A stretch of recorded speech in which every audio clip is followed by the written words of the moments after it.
And so now I have the privilege and the honor to introduce this person. They have been just such a delight since I've met them. I haven't known them for a very long time. It's probably been less than a year. But since I've met him, he has just been very intriguing. He's very genuine. And he's going out and he just knocked the cover off of the ball. I mean, when I heard about him, he was like a ghost. I didn't even know who he was.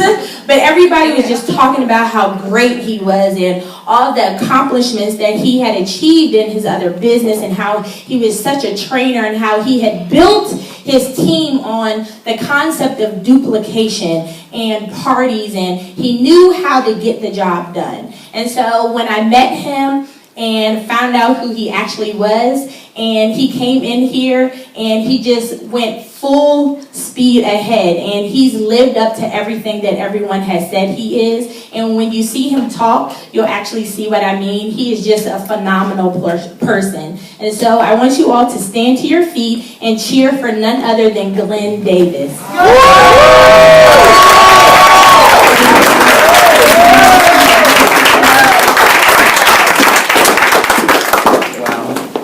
You guys hear me okay? Yeah. Hear me okay? Thanks, Whitney. I'm like ready to cry over there. Thank you very much. And Whitney's done an incredible job tonight, and she's just a servant leader, and many of us wouldn't even be here if it weren't for her leadership, so, and Donna's too, so give her a round of applause.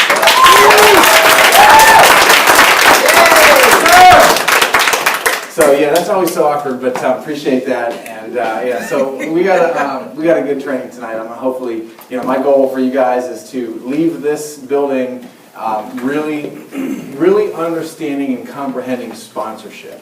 Okay, because it's one of the most important aspects of this business. Obviously, we're all here because we are what? Sponsored, right? And sponsorship's a huge responsibility because when you bring somebody into this business, it literally is your responsibility to make sure that they succeed. Now, of course, sometimes people don't participate in their own rescue, right? Sometimes you can throw a life raft out to people and they won't even take it, right? And so that's not your job to necessarily, you're not going to be able to control everybody, but one thing you can control is yourself and your own sponsorship activities and actions. And so pay close attention because I assert that this training isn't about you. This training for you, this knowledge you're going to get, is actually for the people that you're going to bring in the business. Right? So, my name is Glenn Davis, and actually, like I said in my testimonial, I was a personal trainer for quite some time. And for those of you who don't know my story, just real quick before I get started, I'm going to just share my story and kind of weave the sponsorship into it and why sponsorship is so important, because it did play a huge role in my story and my, and where I am today with the business. But, as a personal trainer, I was struggling, and that's actually when I was first introduced into network marketing. And I really saw network marketing, relationship marketing, whatever you want to call it. I just saw it as a great opportunity to gain leverage in my life, leverage myself, because it got to the point where when I was a personal trainer, I loved what I did at first, for the first 5 years, and then it just kind of got old. Personal training is a great job, but when you're at the gym 12 hours a day, and keep in mind when you're a trainer, and I really took my job very seriously, and I did quite well at it actually, and I took it seriously. So when I was with a client, I was 100% engaged in that client, 100%. I mean, it's not like a job where you can just take your eyes off for a second and relax, or get on the internet, or go to the bathroom when you want, or eat when you want. When you have a client that's paying you $80, $100 an hour, you're all in for that hour. You know what I'm saying? And so when you have 8, 9, 10 clients back to back like that, it's no joke. So it really just got tiring, and then you're kind of like a sponge. Everybody's just kind of telling you all their problems, and it got really old. So it got to the point where sometimes my clients would walk in the door, and I'd be like, I had this feeling in my stomach, I gotta. I hate to say that. I'm not going to say any names who those clients were, but But my point is, this was a blessing for me. When I first saw this industry, I went to convention, we have a convention coming up in Salt Lake. This was my first company back in 2005, my very first network marketing My second. My first company I was in for like 10 minutes and then I quit. But my first real company was in 2005. And I actually went to convention right off the bat. I didn't even know what I was going to. I just thought, hey, it's cool. So I went down to convention. I was blown away at this industry. I read that book, Rich Dad, Poor Dad. I just realized, man, I need this in my life. And so I was super, super, super excited in my first company. And from 05 to 08, I just basically, that's where I cut my teeth in this industry. I was mentored by a lot of people that were making 6 and 7 figures in the industry. I did everything wrong. I had a terrible sponsor, and I also had a good sponsor at the same time. He was kind of weird. He was really good, but he was so bad at the same time.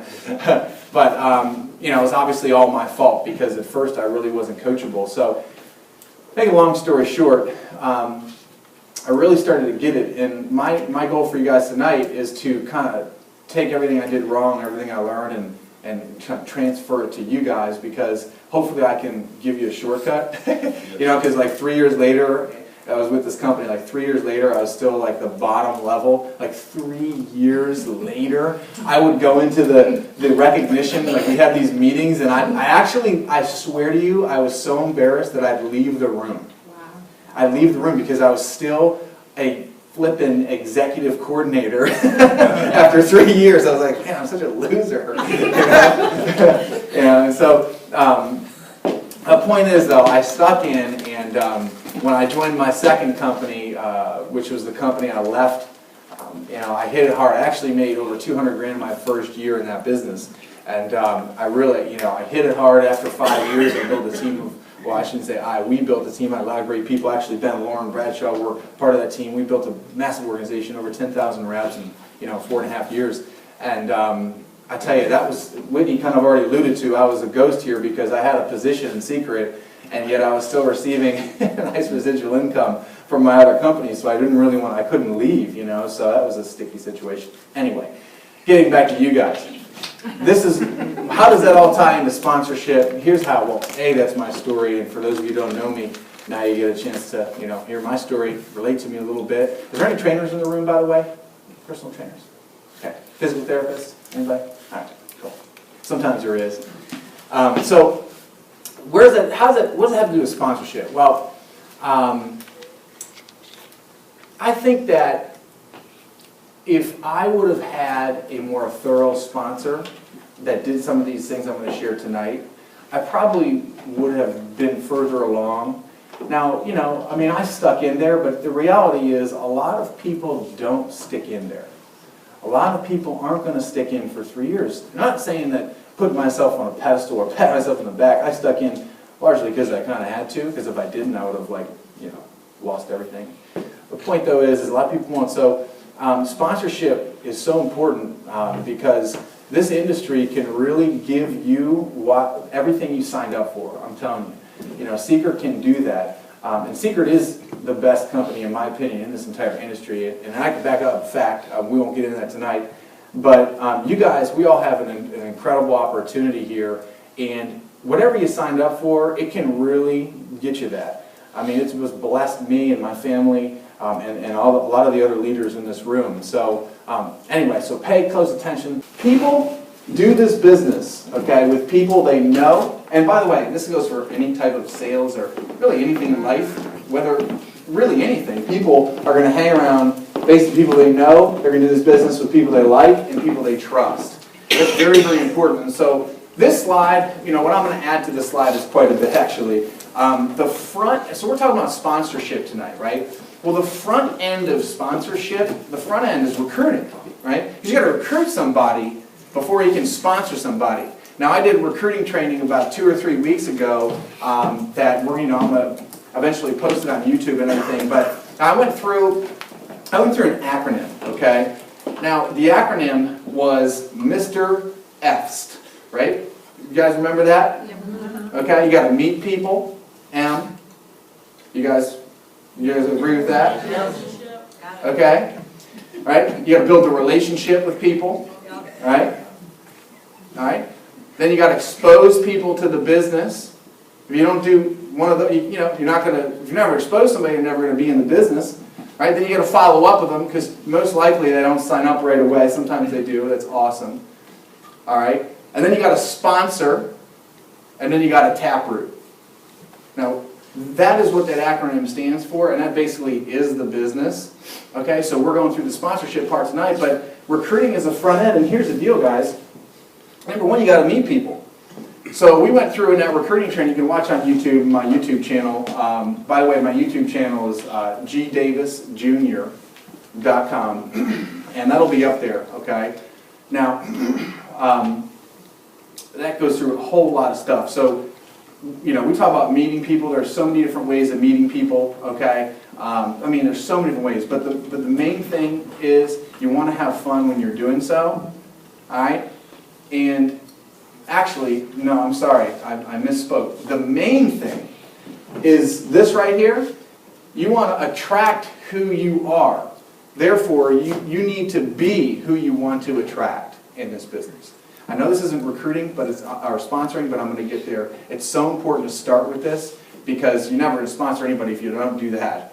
All right? So we need to work on ourselves. Dominic Curry did an unbelievable training on personal development a few months back, and you know, we have to grow ourselves inside and be the people we want to attract. Because here's the deal: people who join your business, you know, for your personal recruits, most often are actually a reflection of who you are.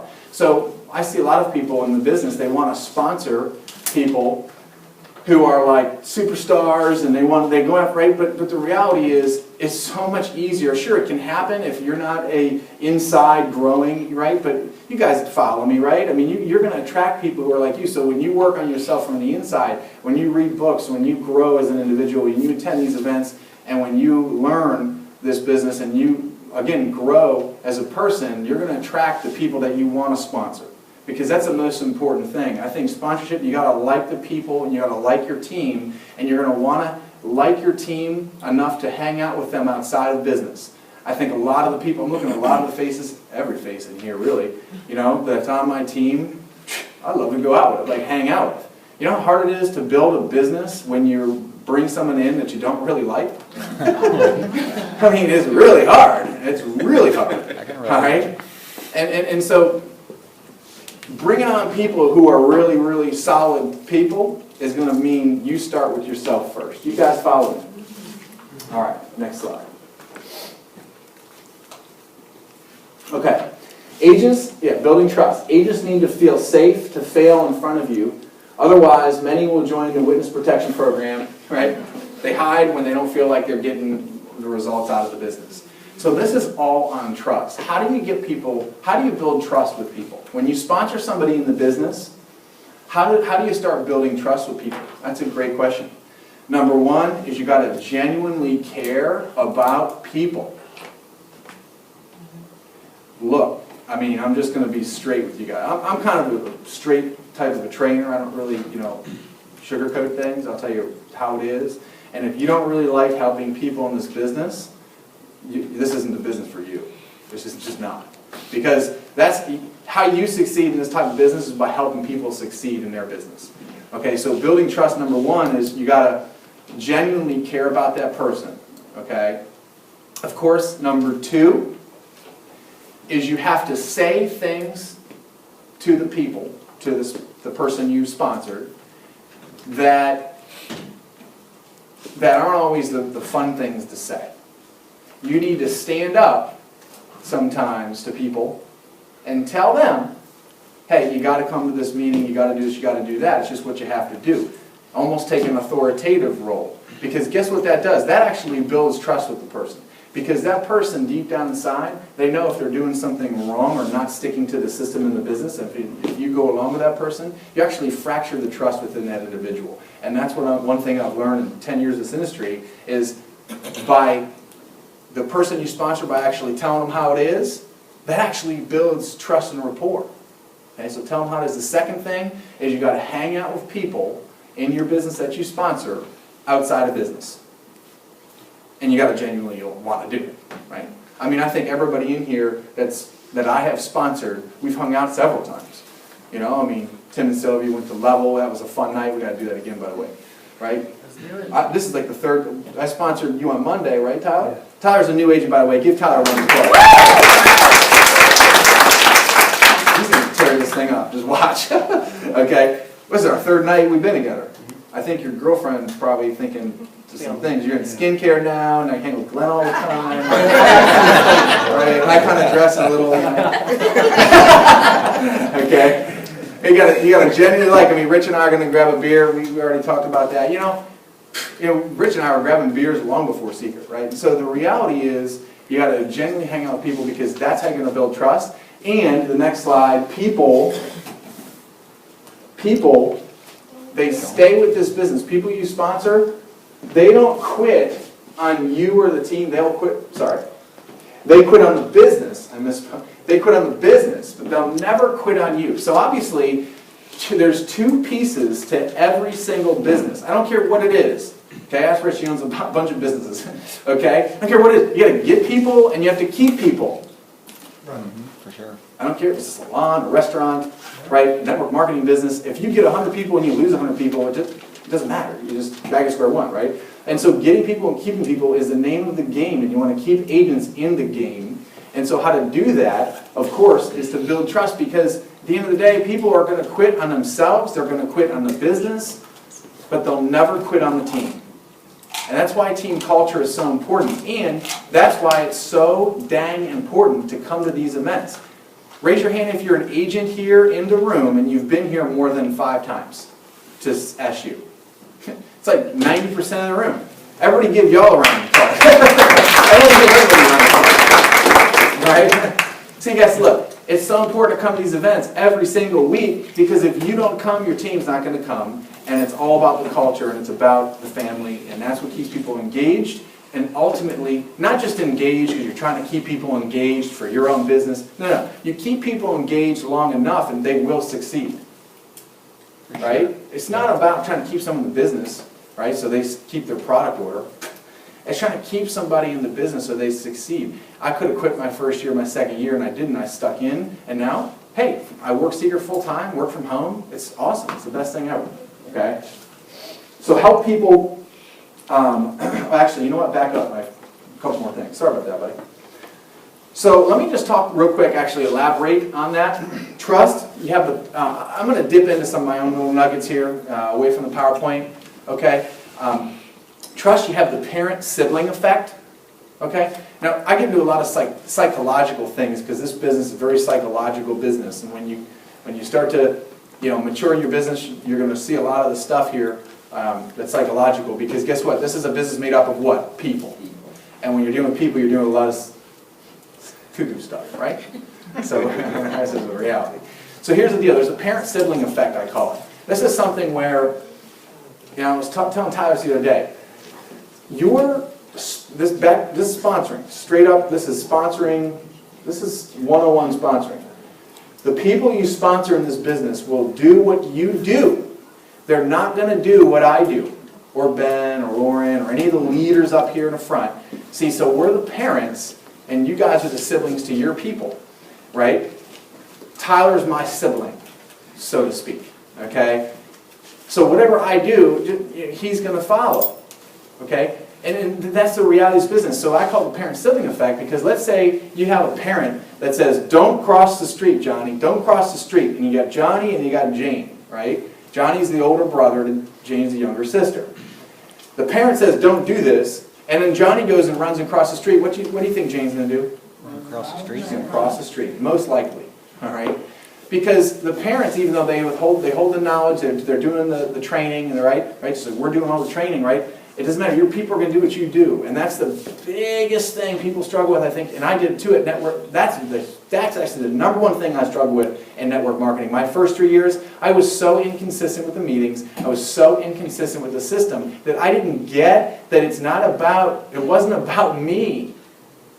It was about my team. I'm a pretty good sales guy. I can sell a lot of training, and and so I thought, I'm going to build this business all me. I'm going to build this. I'm going to do it all, right? And I recruited about 60 people in my very first company. But guess what? It just plateaued. It just stopped. It just stayed right here because I wasn't duplicating, and my people were doing what I was doing. So I would miss events, and even though I could miss events because I did at this point, especially after 3 years, I knew what I was doing.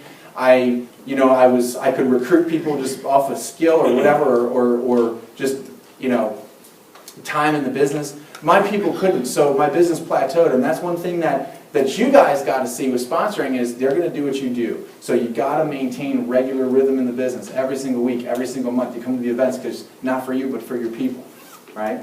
Okay, so hold it there. Sorry. Okay, so the next thing is set the example of professionalism, all right? So like, let me give you an example.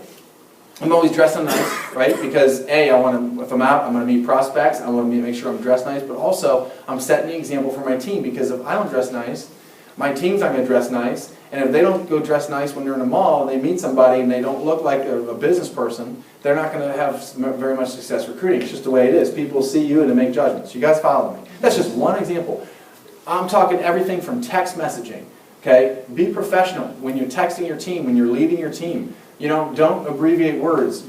Your is Y-O-U-R. It's not you-are. You guys follow me? I'm talking like that's big. You can do that to your little bro. All right? But, this is business. And with my team, I never abbreviate in text messages. A guy in my previous business texted me, he said, "Oh, you must have butt dialed me." So what the heck's a butt dial? I know what it is. But I said, "Oh, do you mean pocket dial?" You guys follow me? No offense to butt dial, I've said it before too. But I'm saying, when you enter that business relationship with somebody, when you sponsor somebody, you're setting the bar. Absolutely. All right, again, parent-sibling effect. We're not setting the bar, you're setting the bar, okay? The next thing and last thing I want to talk about trust here is people, when they trust you and when they join a business, they're trusting you, okay? And when you sponsor somebody in this business, they basically, when they sign the papers, like you signed the other day, right? When they sign the papers, they do it online, you just don't recruit somebody one time. You're recruiting them all the time. In fact, when they sign up, that is a written permission slip to keep recruiting them. That's all that is. Is a written permission slip to keep recruiting them. So how does it have to do with trust? You got to build trust to be able to re-recruit people in the business because there's going to be times when people are they're on the fence. Raise your hand here if you've ever been kind of like teetering the line of not coming and quitting. Raise your hand. We all have. Now, who's here seen my training about call momentum and getting that energy, getting to that place where you've never been before, right? This is like your high, okay? Guess what? Highs and lows. Your business goes through highs, goes through lows. When you're low, you're going to need to be re-recruited probably. We all will. All right. So trust is big. Okay. Next slide. So help people move forward. Okay, keep going, buddy. So, that is this business, okay? Questions? Sorry. Oh no, questions we're going to take after. Pardon? Just questions we're going to take after. Just Okay. write it down. But I do want to answer your question. We're going to do Q&A at the end, for sure, Mary. Okay, for sure. Okay. Actually, buddy, sorry. Back up that slide. Okay. So help people move forward. That is our goal. So as a sponsor, that is literally all you're meant to do, is help people move forward. It's funny, but they only had one slide here to SU on this, but this is huge. This is so big because this is why you exist in this business. Just to recruit people on and help them move forward. And so let's talk about your responsibilities. Okay, well, one thing, when you get somebody started, okay, what I call clear the clutter. Clear the clutter. Don't talk about a whole bunch of stuff when somebody gets started. Because what you do is you clutter, okay? Or I'm saying you do it like you're doing it. I'm saying you will clutter the important information. So let's just dumb it down to simple math, right? Let's say there's two really important things somebody has to understand. First of all, you know that people only really retain 15 or 20% of the information they receive. So, sorry, Ty, I'm going to keep using you because you literally signed up yesterday, so this is a great example. And I sponsored him, so it's like perfect timing. And I didn't plan this, by the way. Nicole texted me, she's like, "You want to do sponsoring?" I was like, "Isn't that funny? I just sponsored a guy yesterday." So here's the deal, though. You're only going to retain a few pieces of information. So yesterday when we did your blueprint, right, I hit on very important things, and I didn't talk to him about all these 100 things, because if he's only going to remember 20% of it, I want him to remember, out of 5 things I say, he's going to remember 2 to 3, or 1 to 3. right? Well, really, 1 to 2. Give me more credit than that. Yeah, all right. Give more credit. He'll remember 3 things out of 5. Okay? I'm just dumbing it down easy, right? Well, if you give him 50 things, he's not going to remember 20% of 50. He might remember 5, so you just lost out on all that opportunity. And what it's going to do is it's going to confuse a new person. So, in fact, they might, instead of learning 3 things, they might actually only learn like 1 thing. You guys follow me? So instead of it's like one of those graphs that goes up and goes down. Parabolas. Did I just pull that out of my brain from middle school or something? Parabola, right? I think that's what it is. Wow, I got that on video. Okay, so it's a parabola. Okay. It goes up to a certain point, and then if you give them too much information, it's like, right? And then they spin their wheels. Okay, so your goal is to move them forward. One way to not move them forward is to give them too information when they sign up. The other thing to do, all right, when you sponsor somebody is not, I don't want you to convey this to them because it's going to be part of that giving them too much information. However, you need to know something, all right, about this business, because the more you know about the business, the better sponsor you're going to be. Not necessarily that you're going to be giving them all of this knowledge at once. Don't confuse that. But you'll make decisions as a sponsor if you know the back-end information. You guys follow me? Okay. So what we're going to do is I'm going to draw something out, a diagram, about how this business works, this business model, so you understand it, because it's going to help you sponsor people and help mature them into leaders. So why don't we turn the lights on, and I'm going to draw something.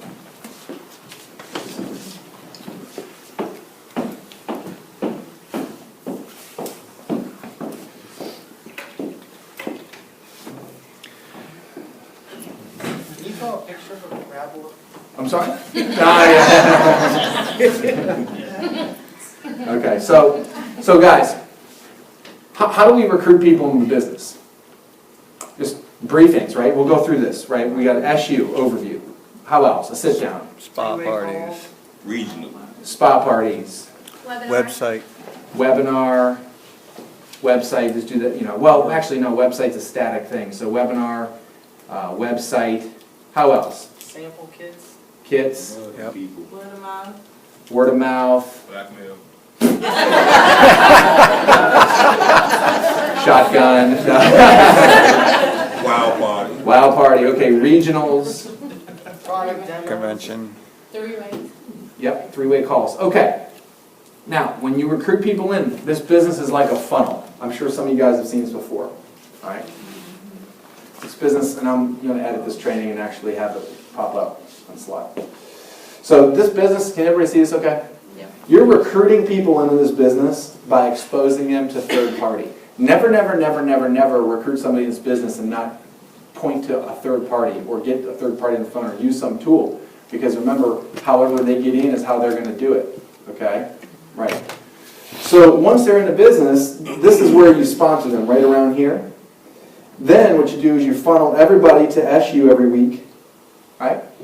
And then every month you funnel them to the regional, and every 6 months to the convention. You guys follow me? Mm-hmm. And then what happens is when people pop out on the end, right? It's like having a baby. Okay? This is the. Let's do it. Yeah, it's okay. People pop out there. Okay, when people pop out from the convention, they are grown. Just kidding. I want you to get that vision. That's right. They are grown people. So, like, for example, it's like Jim Carrey in that Ace Ventura movie. When he's in Okay. So Tyler just came into the business. Okay? Tyler right now is at his highest point of anxiety, lowest knowledge point ever that he'll ever be in this business. Okay? But he's also at the highest excitement he'll ever be. Yep. Now, he has moved along in this business. Monday he came, we met at the Chart House in Annapolis. I went through the overview and did all the deal, right? He asked questions, all that, okay? He was like a 1 in this business, okay? Just getting started. A 10 is somebody making millions of dollars. They're never going to quit the business. He's making millions of dollars, right? He's like a 1, all right? Today, is he further along in his business than he was Monday? Yep. Oh, heck yeah, he is. He saw recognition. He got to meet all these people. He's like, man, this is a lot bigger than like Glenn at the chart house, right? Okay, so he might be a 2, okay? But I think he's going to be a stud. But the reality is when most people come into business, this, at a 2 or a 1, they get a no or anything like that, they're out of the business. Right. They're easily knocked out, and they're network marketing roadkill, okay? I'm just saying. It's actually Bob Roundtree. Okay. He's a trainer, a mentor. Anyway, okay. Now, he comes to regional on 13th. He might be like a 3 or a 4. Man, he's like, whoa, this is huge. This is what the events do. They get people in and they get people to stick and stay because they see the big picture. Man, here comes convention. He's going to be like a 7. And then when he starts making real money, meaningful money, now what's meaningful money to the number's different for everybody, then he'll move up to the 7 through 10. Okay? Like right now, I would never quit this business. I mean, I'm not a millionaire yet, right? But, the only way I'm going to get there is helping all y'all be millionaires. Okay? But the reality is, I'm never going to quit because I'm making too much money. That'd be stupid. Okay? I've been through too many of these. I know the deal. Okay? And there's been many people in this room that are already at that point. And that's what we got to do. When we sponsor people in this business, people are assets. We don't have overhead. We don't have all this other stuff. What we do have is people, and that's our asset. Okay? So developing people is your asset. Okay? I mean, there's a lot of people in here that have been developed. And then they're assets. All right? Now, I'm not trying to make you guys look at people that way, but that's just the reality of that's our business model. Okay? So understand this game because you're playing in it. And when you sponsor people in the business, that's your only goal is to move them down the funnel and up the ladder. All right? Okay. So understand that because bringing people from event to event is really all we got. Now, keep the lights on. Okay. Be system dependent on every little thing because that funnel, notice what that funnel had in common. It was all the system. Wasn't you? You're never going to be able to re-recruit somebody into this business or excite somebody in this business like an event's going to do. I'm not ragging on you guys. Nobody can. It's like, again, moving them up the scale. It's not going to happen. You have to be system dependent in this business. So when you sponsor people into the business, everything you do is system. Curtis Honeycutt always jokes around because when he first came in this business in Legal Shield, he jokes around because he's like, every time I would text Glenn, he still gives me crap for this. Every time I would text Glenn, when's the event or the address or whatever, I would always respond to Curtis, easycalendar.com, because that was our company account. I would never give him the answer. He'd be like, just tell me the answer. I knew the answer, but it was actually longer to text the URL to Curtis than it was to just text, MON for Monday, 7. It was actually more work for me. But everything I did was system, Curtis. And that's, right? And so everything you do with your new recruit is all about the system. So let's give an example. Let's say they want to go out and not have a spa party and talk to 5 people separate different days before they even have a spa party. Is that part of the system or not part of the system? It's not part of the system. It's going against the system. So we're going to get the psychology on when you sponsor somebody, how do you kind of take people and get them to listen to you? You guys ever, is that something, raise your hand if that's something that you've struggled with, is how to actually talk to people. Like, okay, you get the system, but I know Patrick, right? How do you actually get people to okay, we're going to get to that. So, the last thing here, under how people move forward, see, this is very important, right? Is third party. Okay, I'm actually surprised that PowerPoint doesn't have much third party here. Third party is extremely important. Once again, the system is the third party. okay? The reason why when you sponsor somebody in a business, you're their third party. It's extremely important. We did a training last week on third party. What third party is it's somebody else other than you. And I'm going to get to the sponsoring aspect of this in a second. So like people view, so how you build this thing is not, especially at first, going and doing retail stuff and and trying to do conventional business, door to door, all that stuff. No, we build this through our relationships because, like, I actually am just dipping into cold marketing, and I've been doing this 10 years, right? I'm actually just starting to dip into cold marketing techniques. It's necessary, but the longer you can make your warm market go and grow, the better off you're going to be. And so, therefore, if it's your warm market you're dealing with, they look at you, they look at us a certain way. Like, for example, my warm market may be my cousin or my uncle or my best friend from high school, right? They look at me a certain way. So when I tell them I have a business opportunity, they think, what are you talking about, dude? I remember when you were playing with G.I. Joes. I never played with G.I. Joes. I played with real guns. Just kidding. I like playing with Barbie dolls. Anyway, okay, so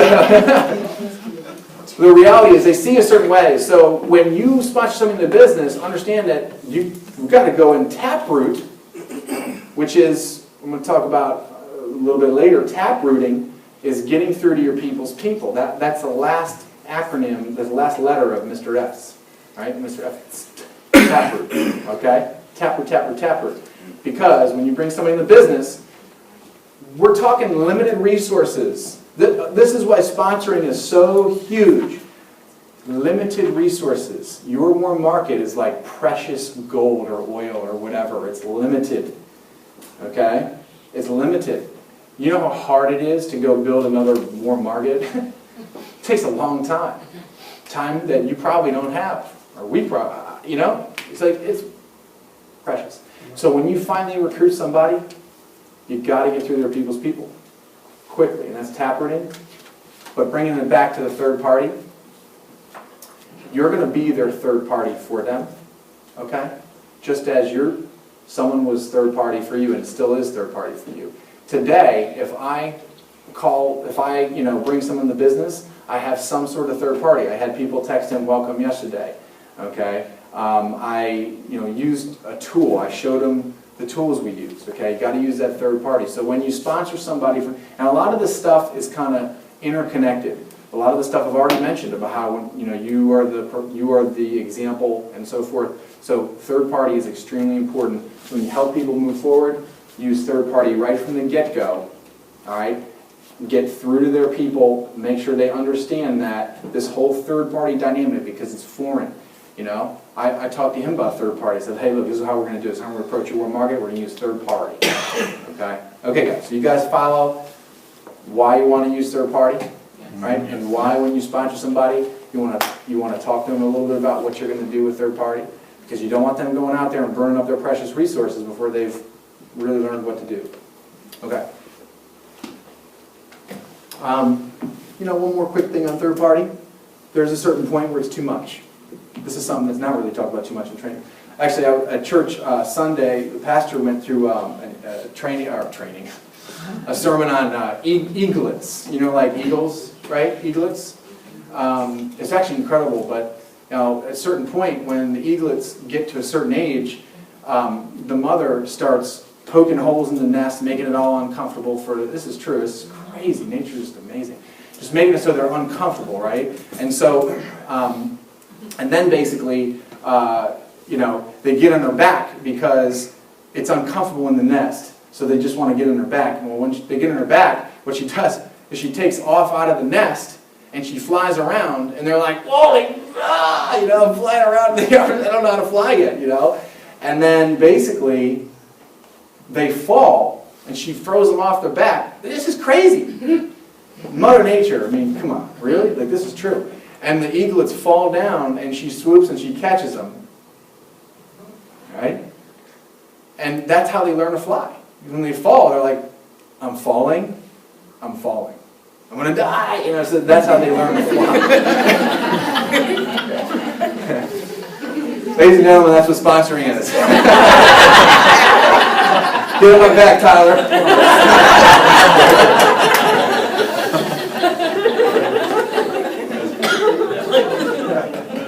He's like, oh, my girlfriend's definitely gonna think it.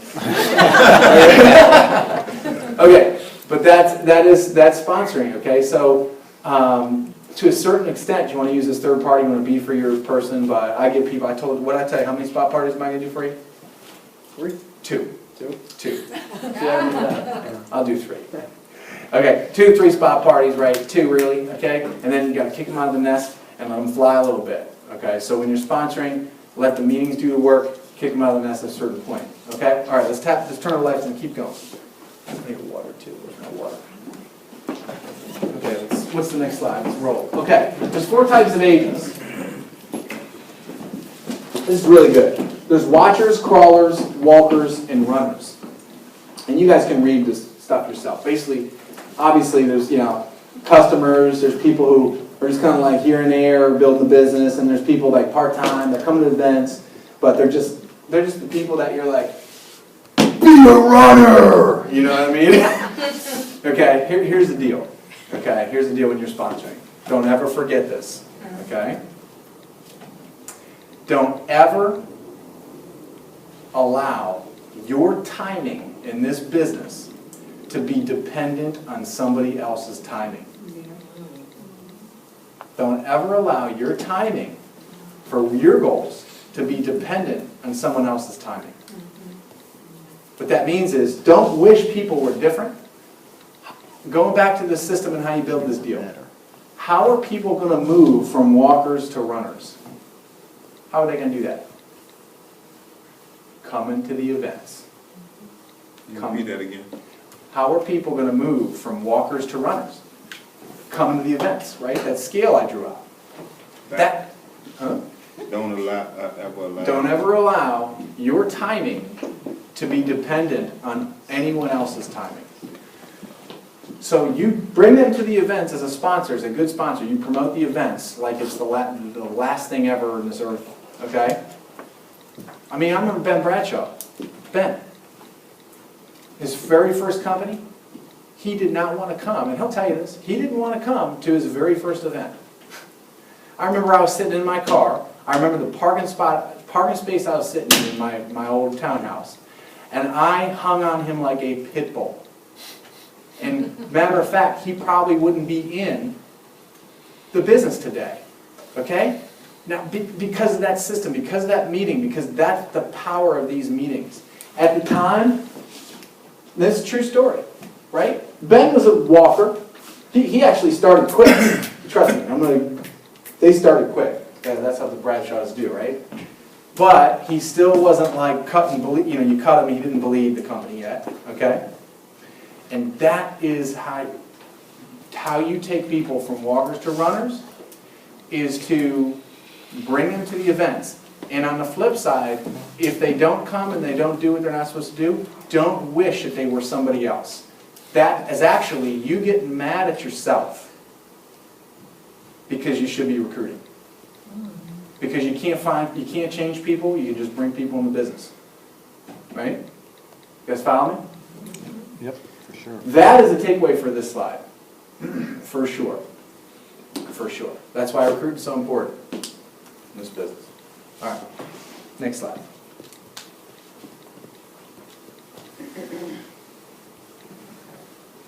Okay, tap into the why. I'm going to talk about the blueprint here. The why is so important because remember how I said when people join, they sign a permission slip to keep re-recruiting them? Well, how you do that is by knowing their why. Like I already know Tyler's why. He's, and I promise last time I'll mention. Okay? Keep picking it, man. He wants a lifestyle, right? He's lifestyle driven. That's how I am. Okay. Some people time freedom driven. Actually, that's probably time freedom as well. But some people are focused on different things. Okay, maybe it's to pay off a mortgage, or to pay off a car, or to pay down debt, or whatever, right? And knowing that why, when you sponsor somebody in this business, knowing that why is so important because that's going to be how you can relate to them when you gotta get them to go or do something, or motivate them or something. Okay. bring them to an event, call to action. It's all going to be by tapping into that why. Because here's the reality. I'm going to draw something real quick. We don't have to turn the lights on, but I'm going to draw something. Your why's got to make you cry. Okay? Actually, we do have to turn the lights. Sorry, Nicole, I'm putting you to work. Can you turn the lights on? I'm already Thank you.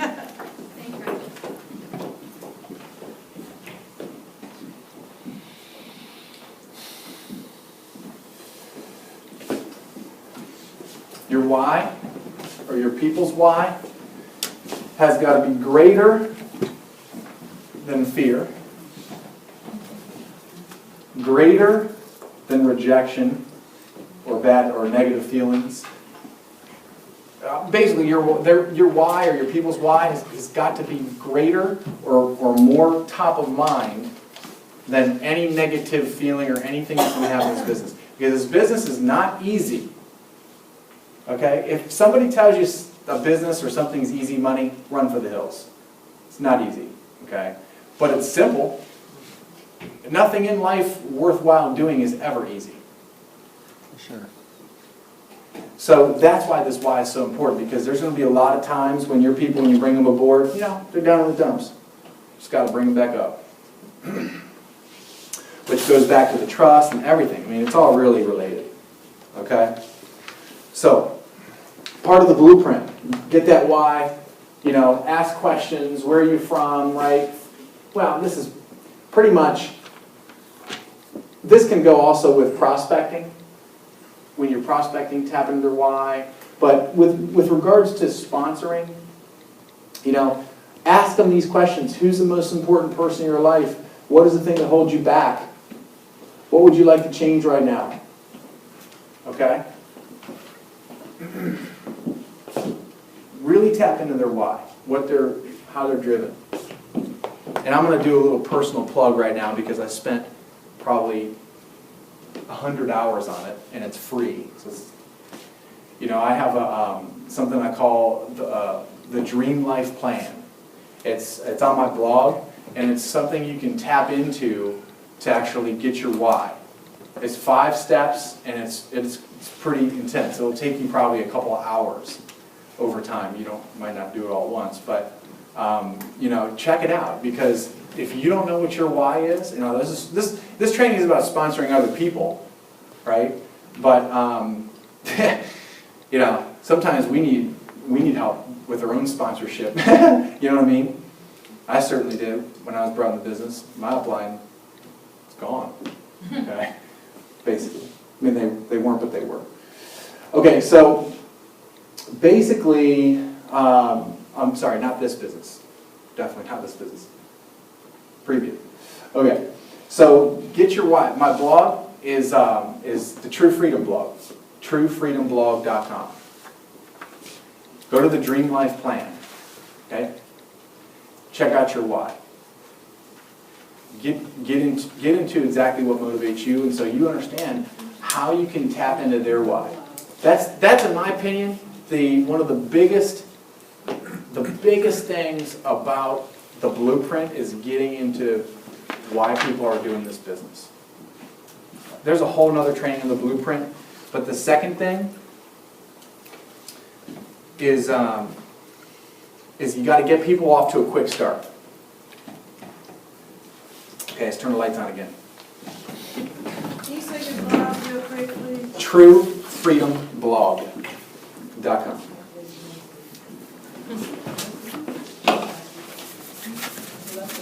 True freedom is financial freedom. It's not just living a free life. Okay.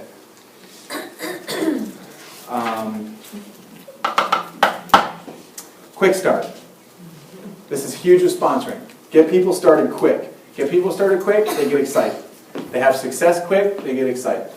When they get excited, what happens? More momentum. When you have momentum, what happens? Right? It's just infectious.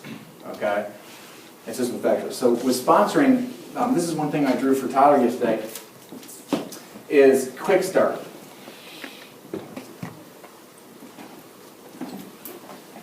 I'm just going to do a hypothetical mathematical situation. What's the first thing you do when you get into business? Make your list and book a Spot party. spot party. Here's why when you sponsor them in the business, you have to stress to them to get started quickly. Now, if they don't get started as quick as you like, that's okay. If they were going to get started in 14 days and you turned it into 12, good on you. Okay? It's not always going to be perfect, but the point is to get the quickest, soonest time to get things going. So here's why. This is, in my previous business, I think this is it. This is what did it. This is what did it. Okay, was this whole thing right here. We called them PBRs, but they were spot parties basically. Okay, let's say every 3 days you do a wow party. Wow. I'm talking. We're doing two polar opposites just for mathematical demonstration. 3 days, and let's say an average of 3 people, customers or recruits, whatever, sign up and schedule a spot party at each spot party. By day 3, you have 3 people in the business. They all do wild parties too. So by day 6, you have 9 people in the business. You guys follow? By day 9, you have 27. By day 12, you have 81. By day 15, or let's say 2 weeks, you have about 243 people in your organization. Now, it's never going to happen. You're never going to do that many spot parties. But the point is the math. Because watch what happens when you wait 2 days. 2 days, you tell everybody 5 days instead of 3. Okay? 5 days, 3 people. 10 days, 9 people. 15 days, 27 people. Wow. 27 versus 243, what would you rather have? 240. 243. Again, 27 in 2 weeks would be incredible. This is fast paced because we say 4 to 7, 5 is right there. But you guys get the point, right? Just by waiting 2 days or drilling 2 days into your new recruit's heads. So what if it's 7 or 10? Imagine what that does to your numbers. And remember, however people join the business is how they are going to duplicate. So if you got everybody thinking urgency when they first start, that's what they're going to duplicate. Okay. Manage expectations when you bring someone in the business. Manage expectations. Don't be like, man, I'm going to help you make 10 grand the first month. What's going to happen? It ain't going to happen. And then after the first month, they're going to be like, they're going to make 5 grand, they're going to be upset. Would you guys like to make 5 grand your first month in secret? For sure. It's all about managing expectations.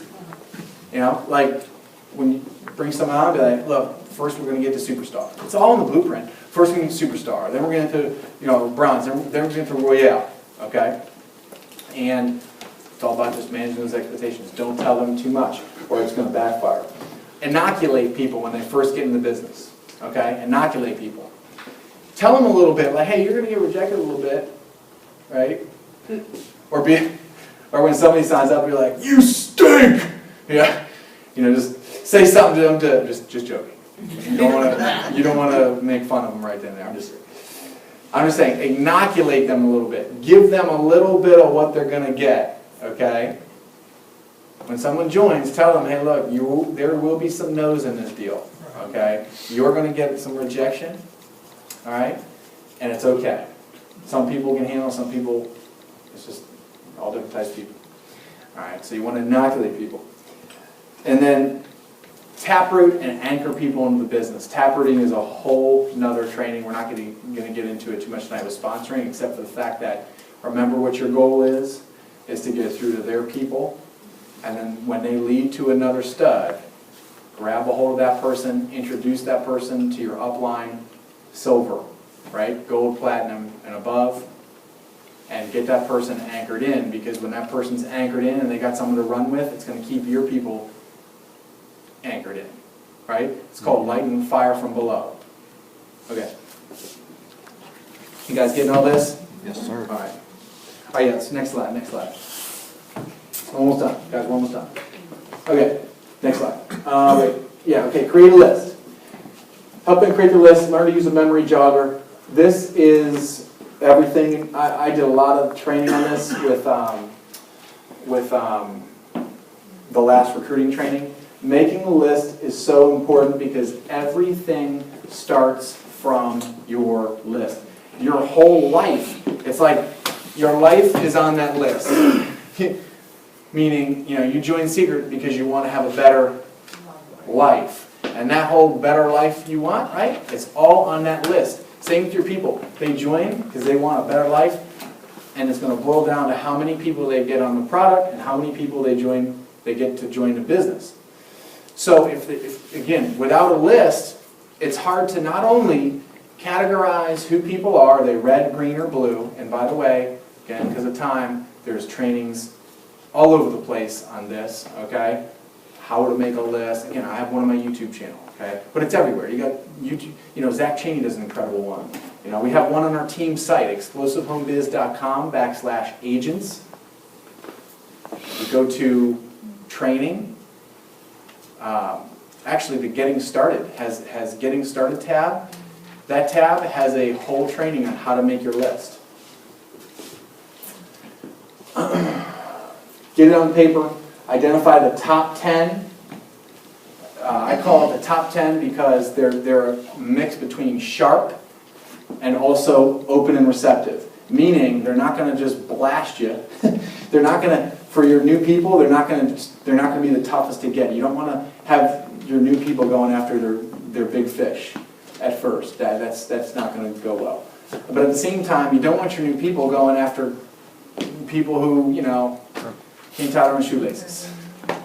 Okay, not being judgmental or nothing, but we all got some of those people, right, in our contact list that we might not want in the business. That's okay. We still will take everybody, and people will surprise you.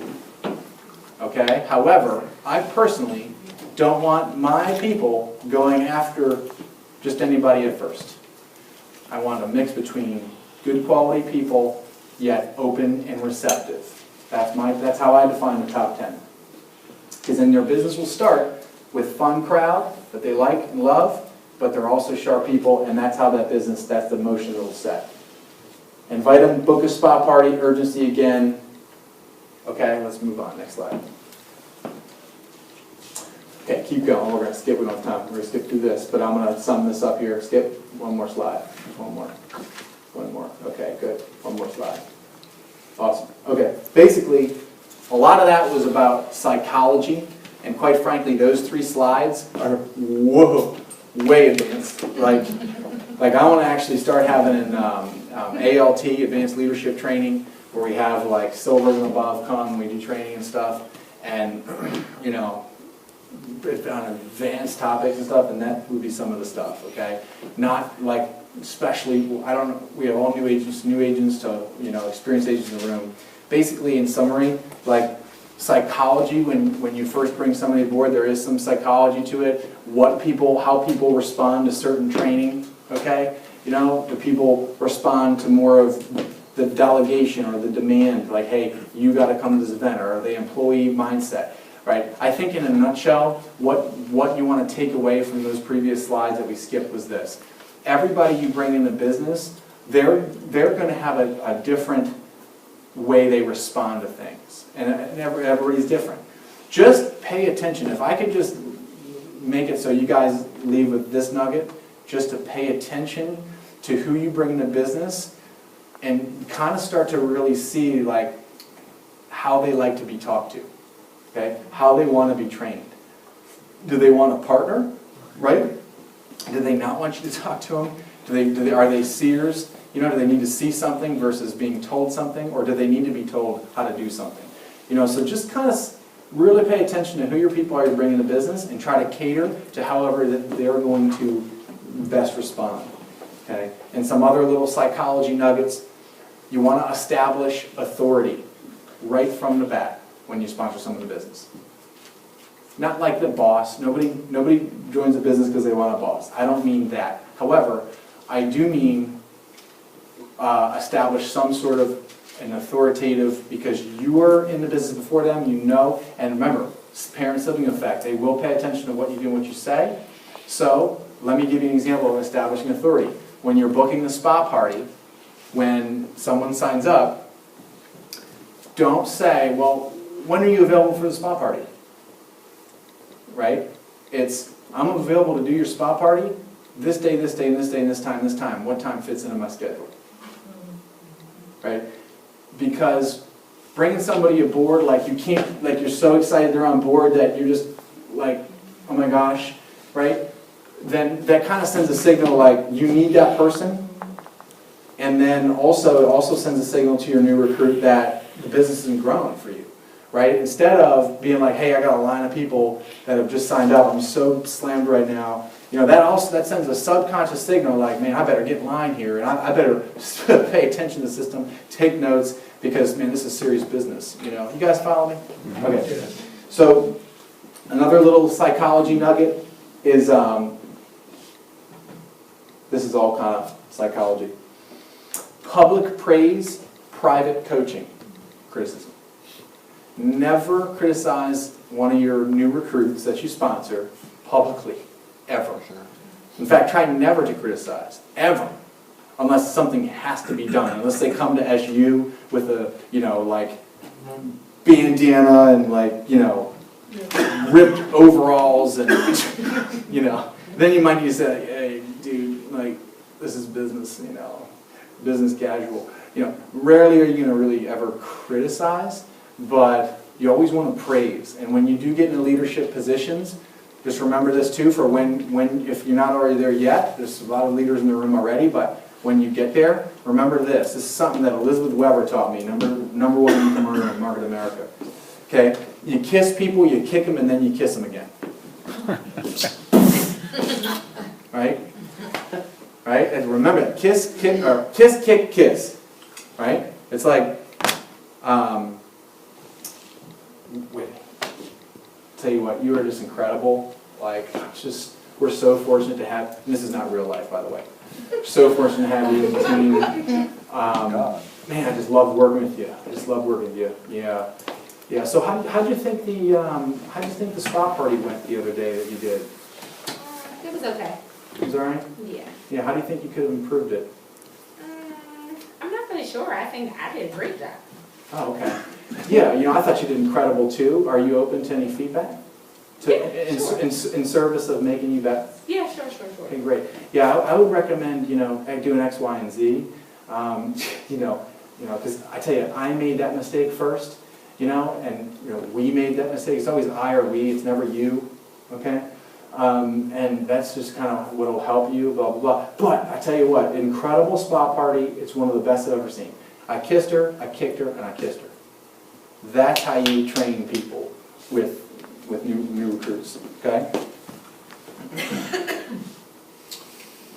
Just remember that your new recruits, it's like a maze, and there are mice running through it.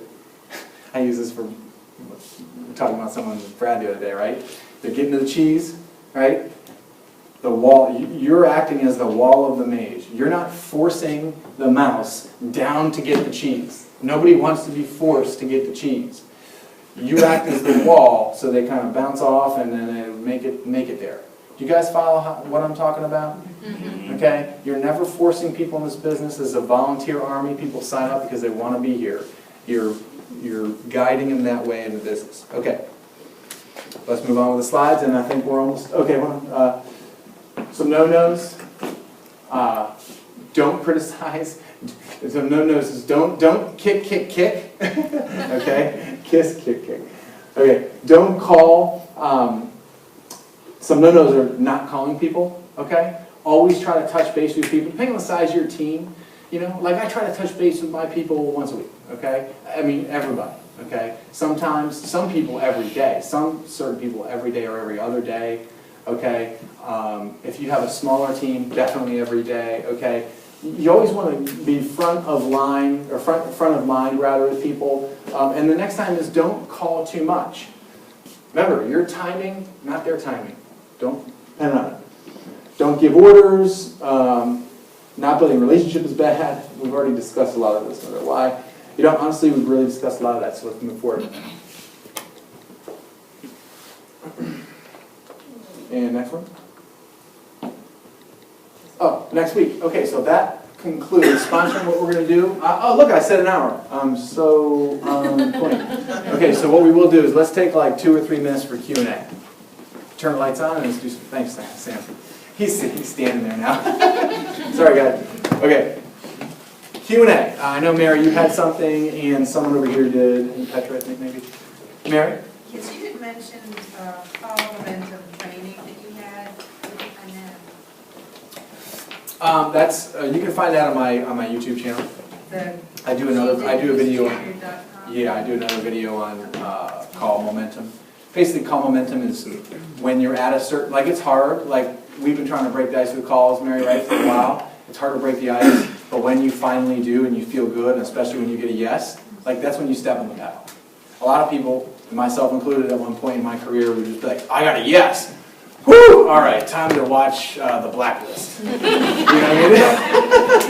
mean? You know? Okay. That's when you hit it hard. Sam? How do you, you got somebody that's going inactive, that you, as a new sponsor, you brought into the business, and you give that sense of urgency. We need to have the spa party, we need to do the blueprint, you do those things, yet the spa party never gets scheduled. Yeah. We're 3 months in, how do you get that person to go. Where do you go from there? So the question was, well, I'm sorry for the recording. The first question was, what's call momentum? Okay, and the answer to that was, well, I don't want to repeat the answer. You heard the answer. And then the second question was, when you have people who are kind of like inactive and they're not really, wanting to move, what do you do? Okay, so Sam, there's 2 answers to your question. The first one answer is to forget about it, right? Some people never, so you just forget, just keep dripping on them. I like to drip on people once every so often. I have a list of those people, by the way. I have a list for like everything I do. Kind of obsessive compulsive. Anyway, so I have a list of people. Drip on people. You can drip on people, show them results, okay? Talk about results with them. Try to get them to an event is a big thing. Is this a recruit or is this a customer? Okay, customers are hard, pretty much your hands are tied a lot with customers with that, but with recruits for sure, honestly, man, like getting them, kind of goes back to the whole event thing. If they come to an event, it'll change everything for them. So I think the number 1 thing you should do in that situation is try to get somebody to an event.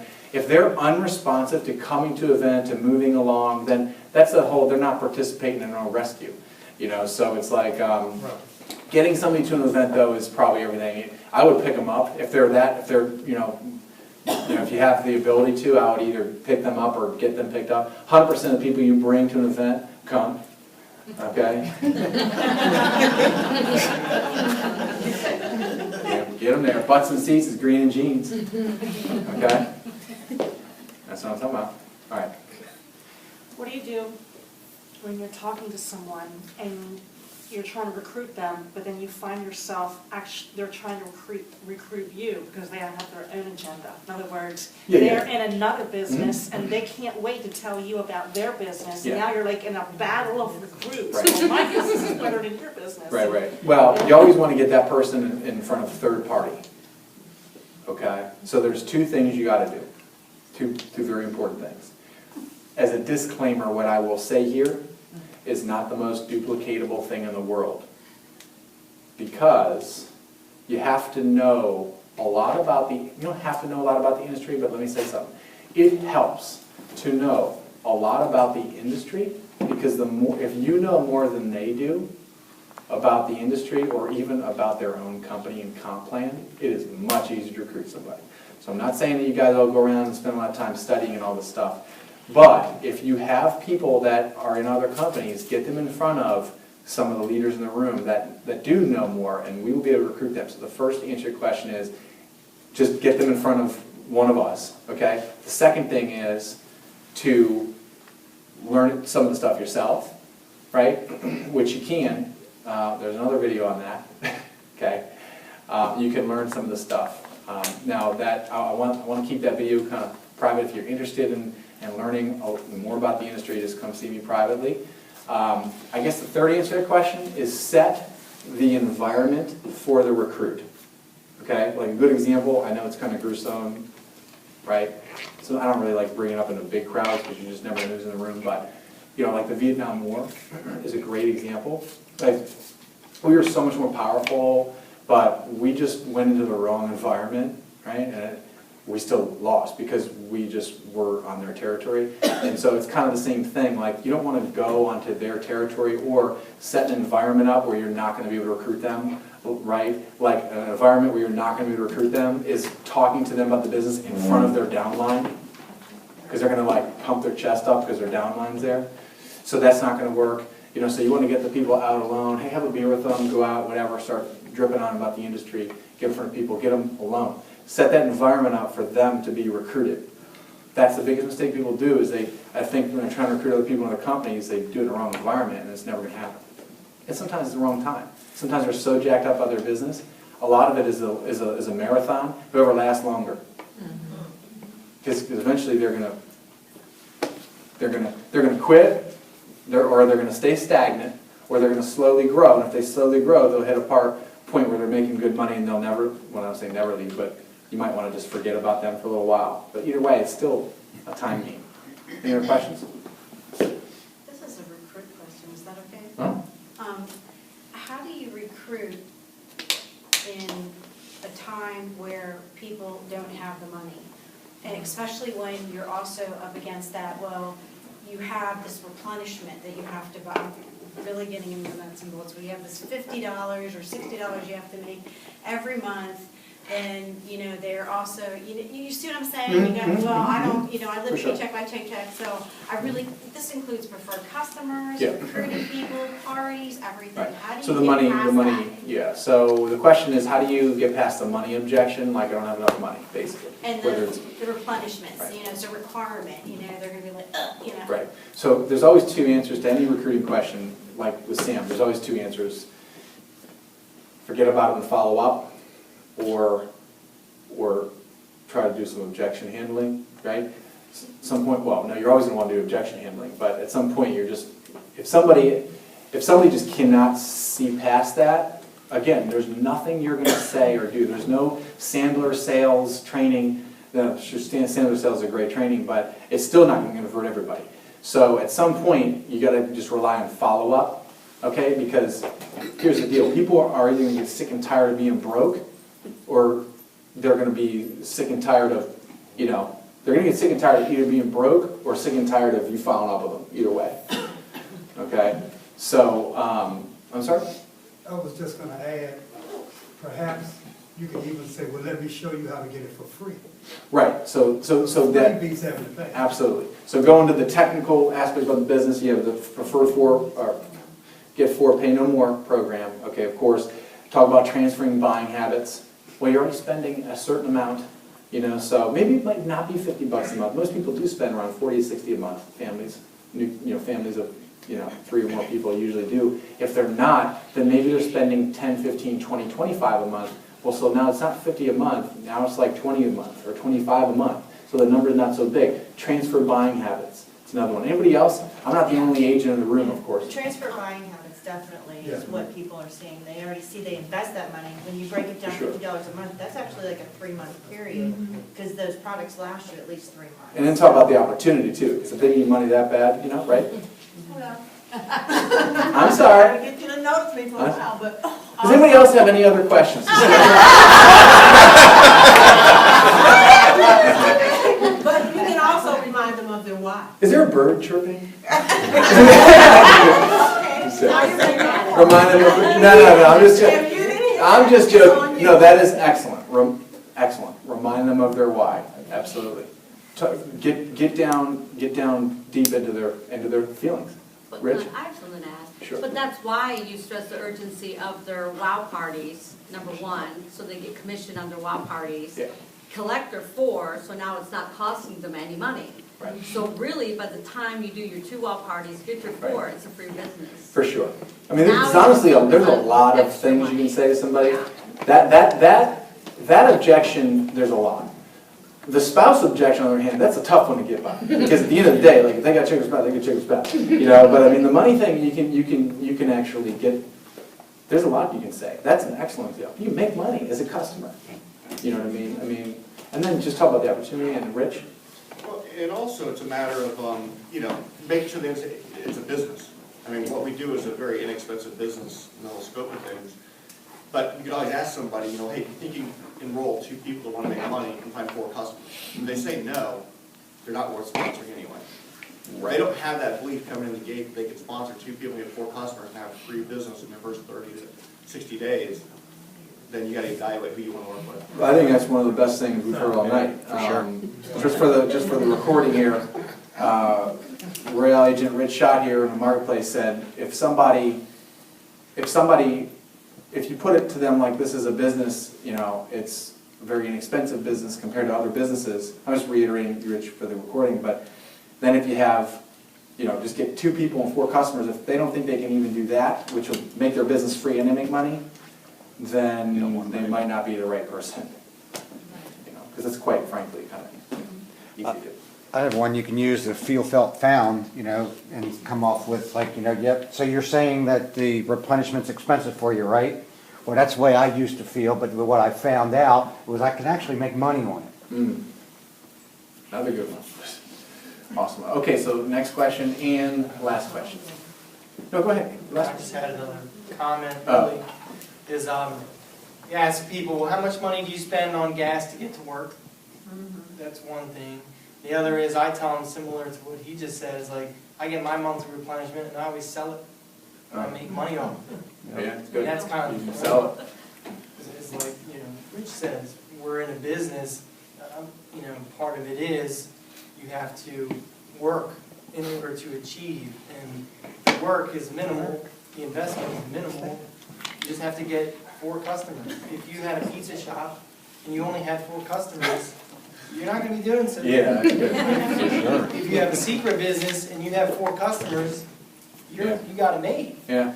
So you have to kind of break through that fear and help them understand that it's an available resource. It's not a burden. And once they take that resource and share it with their customer base, it makes a little bit more sense. Yeah, Tim Cook took it a step further by saying, comparing it to a business, to a pizza shop or any traditional business, and having 4 customers for a traditional business is kind of silly. So it kind of makes people see the bigger picture. Okay, one last question. Any? When can we leave? Right? All right, guys. Thank you very much, everybody, and see you next week at Product Connect.